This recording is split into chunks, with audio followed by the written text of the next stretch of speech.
Leitura do livro Sonhos de Einstein, capítulo 15 de maio de 1905. Imagine um mundo em que não há tempo, somente imagens. Uma criança à beira do mar, enfeitiçada pela primeira visão que tem do oceano.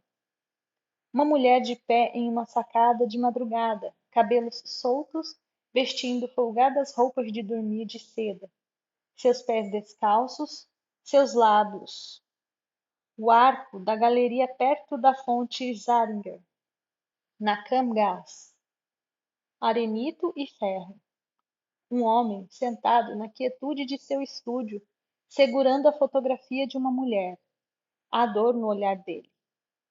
Uma águia pescadora, emoldurada no céu, as asas abertas, os raios do sol perfurando suas penas.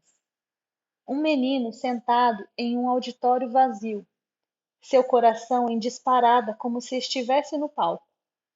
Pegadas na neve em uma ilha no inverno, um barco na água à noite, suas luzes tênues na distância, como uma pequena luz vermelha no céu negro. Um armário de remédios trancado, uma folha no chão no outono, vermelha, dourada e marrom, delicada.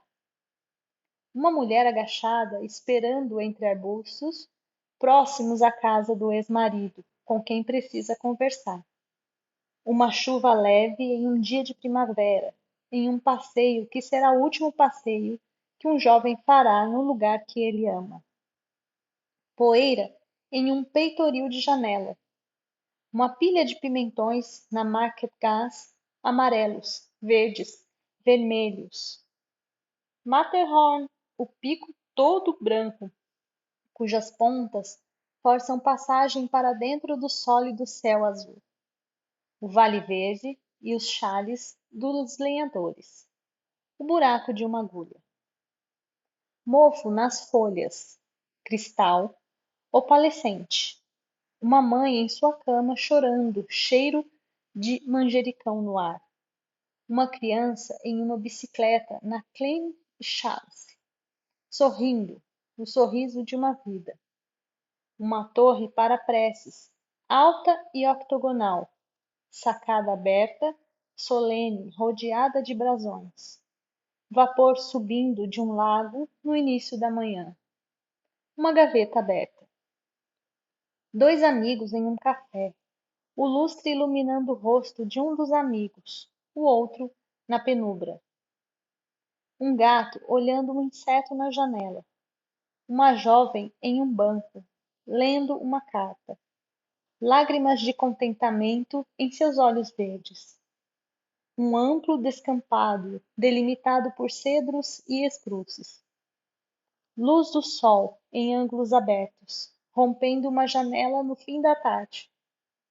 Uma imensa árvore caída, raízes esparramadas no ar, casca e ramos ainda verdes. O branco de um veleiro, com o vento de popa. Velas se agitando como asas de um gigantesco pássaro branco. Um pai e um filho sozinhos em um restaurante. O pai triste, olhos fixos na toalha de mesa. Uma janela oval de onde se avistam campos de feno, uma carroça de madeira, vacas, verde e púrpura na luz da tarde. Uma garrafa quebrada no chão, líquido marrom nas fissuras do piso. Uma mulher com os olhos vermelhos. Um velho na cozinha preparando o café da manhã para o neto. Um menino à janela com os olhos fixos em um banco pintado de branco. Um livro surrado sobre uma mesa ao lado de um abajur de luz branda. O banco da água quando quebra uma onda, erguido pelo vento. Uma mulher deitada no sofá, cabelos molhados, segurando a mão de um homem que nunca voltará a ver. Um trem com vagões vermelhos, sobre um grande ponte de pedra, de arcos delicados, o rio que sob ela corre, minúsculos pontos que são as casas à distância. partículas de poeira flutuando nos raios de sol que entram por uma janela, a pele fina que recobre um pescoço, fina o suficiente para se sentir o pulsar do sangue que sob ela corre. Um homem e uma mulher nus, envolvidos um no outro. As sombras azuis das árvores numa noite de lua cheia. O topo de uma montanha com um vento forte, constante. Os vales que se esparramam por todas as suas bordas. Sanduíches de carne e queijo. Uma criança se esquivando do colo do pai. Os lábios do pai resetados de raiva. A criança sem entender.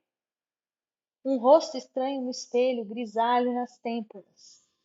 Um jovem segurando um telefone, estupefato com o que está ouvindo. Uma foto de família. Os pais jovens e tranquilos. As crianças trajando gravatas e vestidos e sorrindo. Uma pequeniníssima luz visível por entre as árvores de um bosque. O vermelho do pôr do sol. Uma casca de ovo branca, frágil e intacta.